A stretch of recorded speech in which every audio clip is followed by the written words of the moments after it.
Good day everyone. Today I am going to present our project entitled Web-Based Job Matching System for Temporary and Part-Time Job. Sa unang bahagi ng video, makikita natin ang homepage ng employer portal. Makikita ang navigation menu na binubuo ng dashboard, post, job at applicants. Ang menu na ito ay nagbibigay ng mabilis na access sa mahalagang bahagi ng system.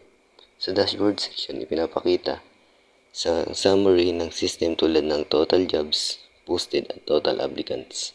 Sunod naman ay ang post new job section. Dito maaari maglagay ng employer ng detail tungkol sa trabaho tulad ng title, job type, work schedule at job description. Sa ibang bahagi naman ay applicant list. Dito makikita ang pangalan ng applicants, ang trabaho ng kanilang in-applyan at ang kanilang application status tulad ng pending o interview. Dito po sa unang bahagi ng system, makikita natin ang homepage ng ating job seeker portal.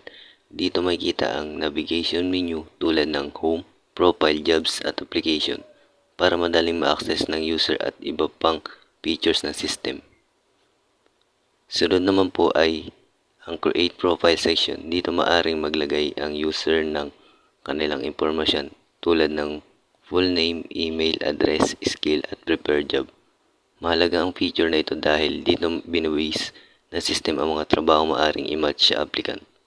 Pagkatapos, ilagay ang impormasyon na maaring pindutin ng user tulad po ng save profile button upang ma-save ang kanilang profile sa system. Sa ibabang bahagi naman ay ang available job section. Dito makikita ang iba't ibang temporary at part-time jobs na maaring applyan ng user. Halimbawa nito ay cashier, service, crew, at office assistant. Bawat trabaho ay may kasamang maikling description tulad ng schedule o uri ng trabaho upang mas maintindihan agad ng applicants ang job opportunity.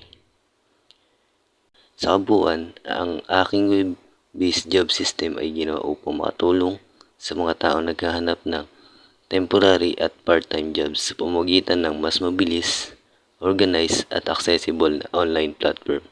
Thank you for listening.